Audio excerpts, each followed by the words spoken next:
السلام علیکم ورحمۃ اللہ وبرکاتہ۔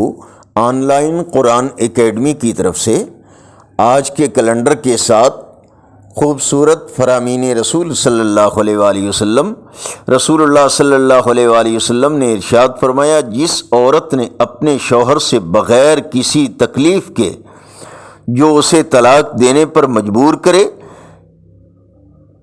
طلاق کا مطالبہ کیا تو اس پر جنت کی خوشبو بھی حرام ہے۔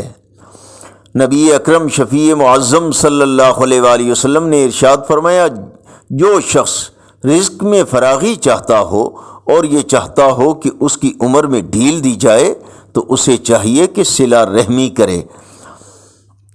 پیارے نبی صلی اللہ علیہ وآلہ وسلم نے ارشاد فرمایا، اللہ تعالیٰ نے کوئی چیز اتنی توجہ سے نہیں سنی جتنی توجہ سے کسی خوش آواز نبی کی خوش الہانی سے کی گئی تلاوت سنی ہے۔ فرمان نبی اکرم شفیع معظم صلی اللہ علیہ وآلہ وسلم، خود پسندی 70 سال کے عمل کو برباد کر دیتی ہے۔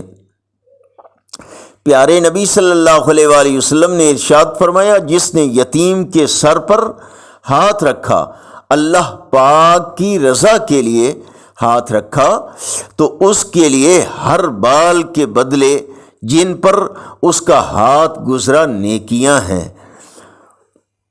پیارے نبی صلی اللہ علیہ وآلہ وسلم نے اللہ سے 3 چیزوں کا سوال کیا امت کے بارے میں، تو رسول اللہ صلی اللہ علیہ وآلہ وسلم نے ارشاد فرمایا، میں نے اللہ سے اپنی امت کے لیے 3 چیزیں مانگی تھیں، اللہ تعالیٰ نے 2 عطا فرما دی اور 1 سوال قبول نہیں فرمایا۔ ان میں پہلے میں نے یہ مانگا کہ میری امت پر بیرونی دشمن مسلط نہ ہو، اللہ تعالیٰ نے مجھے یہ چیز عطا کر دی۔ دوسرے میں نے اللہ سے یہ درخواست کی کہ انہیں غرق کر کے ہلاک نہ کرے، اللہ تعالیٰ نے مجھے یہ چیز بھی عطا فرما دی۔ میں نے رب کی بارگاہ میں تیسرا سوال یہ کیا کہ امت میں خانہ جنگی نہ ہو، اللہ تعالیٰ نے میری یہ درخواست قبول نہیں فرمائی۔ پیارے نبی صلی اللہ علیہ وآلہ وسلم نے فرمایا کہ جب تک کوئی شخص مجھ پر درود شریف پڑھتا رہتا ہے، فرشتے اس کے لیے رحمت کی دعائیں مانگتے رہتے ہیں۔ اب ہر ایک کی مرضی کہ چاہے کم درود پڑھے یا زیادہ پڑھے۔